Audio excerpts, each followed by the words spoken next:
In this series, we'll be ripping out this old plunge pool and replacing it with a massive recreational swim pond.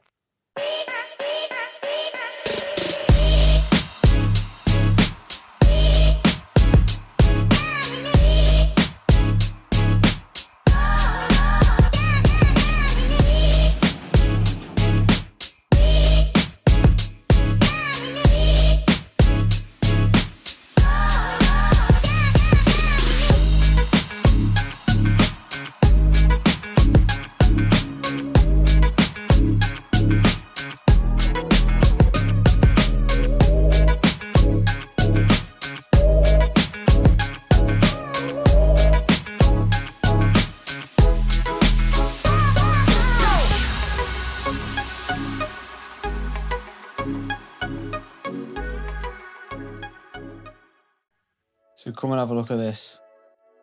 This is the groundwater level in the garden.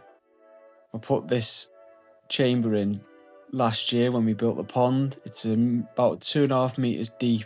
So we're going to drop this pump in now and start pumping all the groundwater out. We are midway through stripping the old pond out. We've got it all drained. And we've got a lovely swimming pool, paddling pool on the patio now with a couple of fish in. So hopefully that'll keep them happy for a month, fingers crossed. So just wanted to point out on here, we started draining that out 2 weeks ago to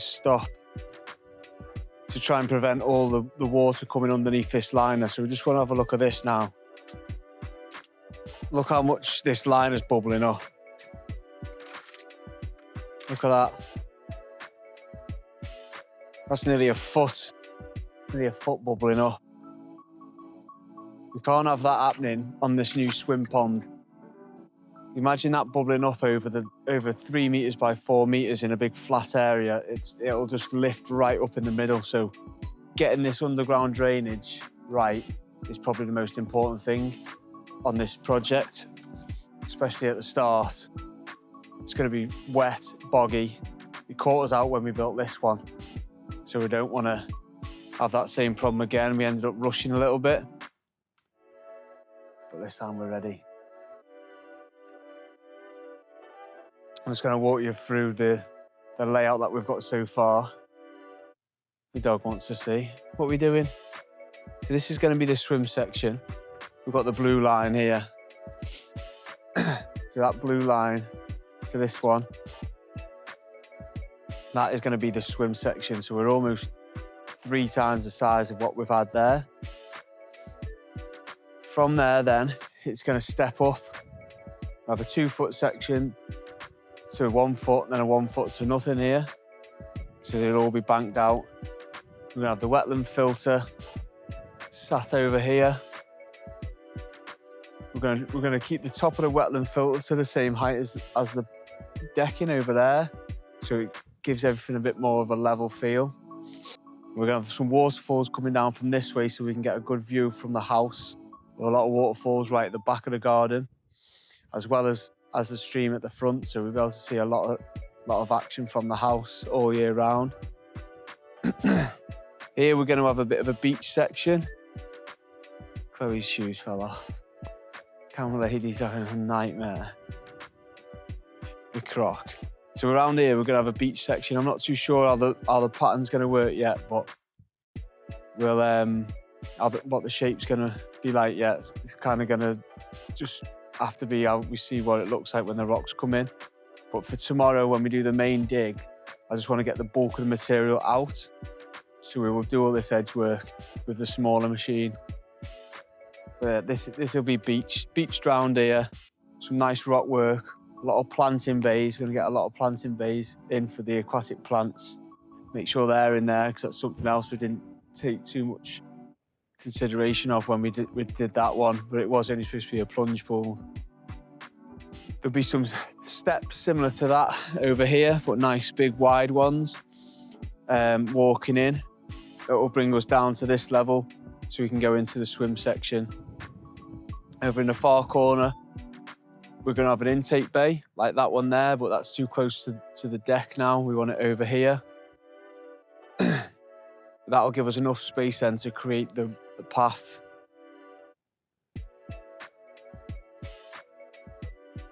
Go and have a close up of that. Oh my God.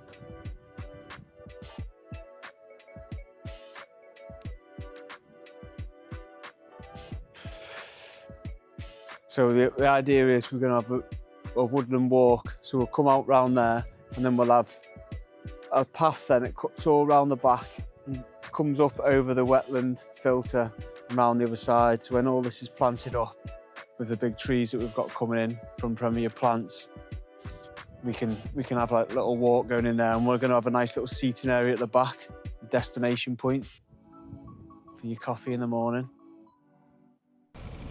So let's get to work.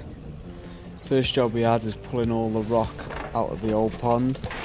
This was definitely a lot easier putting it in than it was taking it out. And then we had the lads from Rossett Park Farm over the road. They come in with their tractor and trailer and they helped us get rid of all the spoils that come out. I think we had around 60 tonne in total, and they took that out through the fields round the back, so it saved my garden massively, kept the mess down.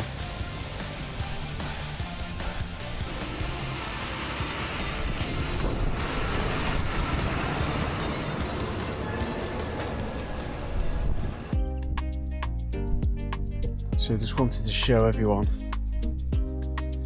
how much water is gathered in this. So we turned the pump off yesterday just to see how much water would fill up. And there's quite a lot in there now.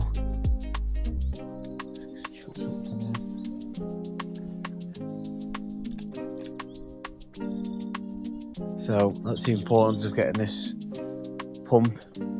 sump pump in there to keep draining that water out, especially if we have to take any water out the pond. That liner will just push straight up. So today we're going to get these under liner drains in. So I'm just going to talk over this how it's playing in the background. So we've put a geotextile fabric down, and we then put some perforated pipe in the trenches that allows any water to run freely through to the sump. Covered it in an MOT, whacked it nice and tight, wrapped that back up with a geotextile fabric.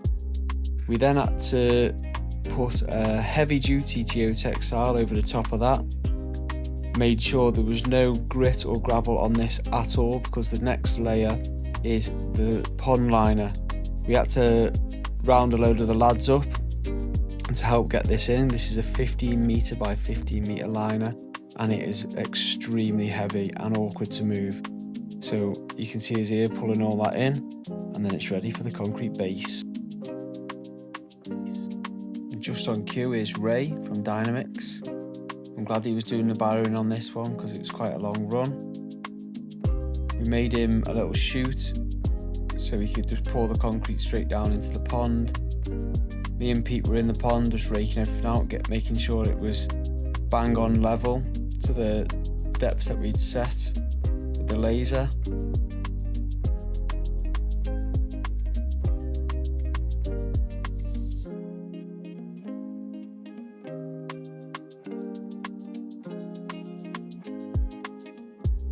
We decided to put a concrete base down in here to make sure there was no chance at all that that liner could bubble up.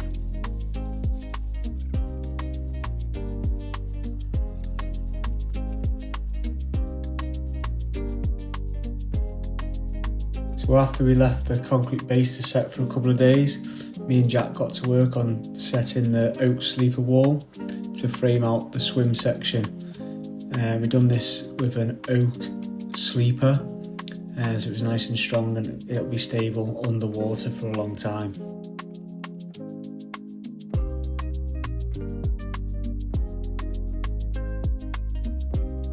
Plan is to have 4 jets in the bottom of this, so we get circulation up from the bottom. Not all filthy. Yeah, so we've got some 1.5-inch lines here in this one. This section here is for a light fitting, which we'll put some ducting in as well before we backfill this with stone. So we're going to do, all the lines are running back that way because the intake bay is over there where the pumps are. Yeah. So I'm going to run a 2-inch line down the back and then reduce it down to the 1.5 inch as it comes out. So we get the most amount of flow in the pipe to here, and then it reduces at the end. So we've got all the fittings over here.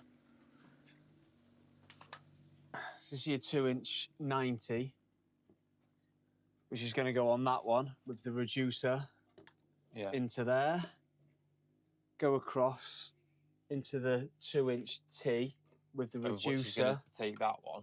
Which will take that one. So we've got jet inch and a half into a 2-inch, jet 2. Yeah. Into the 2-inch, and then out in 2-inch, which will then go back round up to the pump, and then we're going to have all our valves and everything up there, so we can tweak the flow and the pressure up there then, and then all this will just be buried underneath. Okay. So it's the same setup on both sides, running round, and then we can have the ball valves and everything in a little pump house, something up there. Yeah.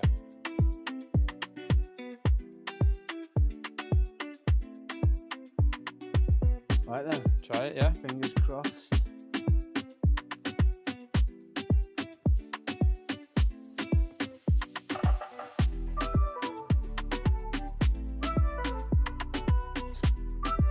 Oh, lovely. You done that before, Pete? Jobs are good, baby. And that's it.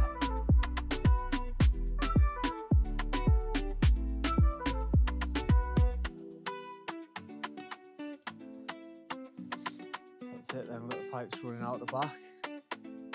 And the rest of the line will just shoot up there. We'll get this one in now.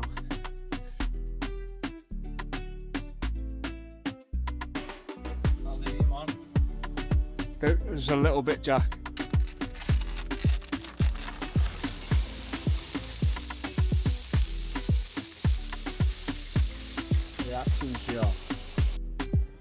Just to finish that day off lovely, we got the first delivery of stone and our 9-ton machine was delivered.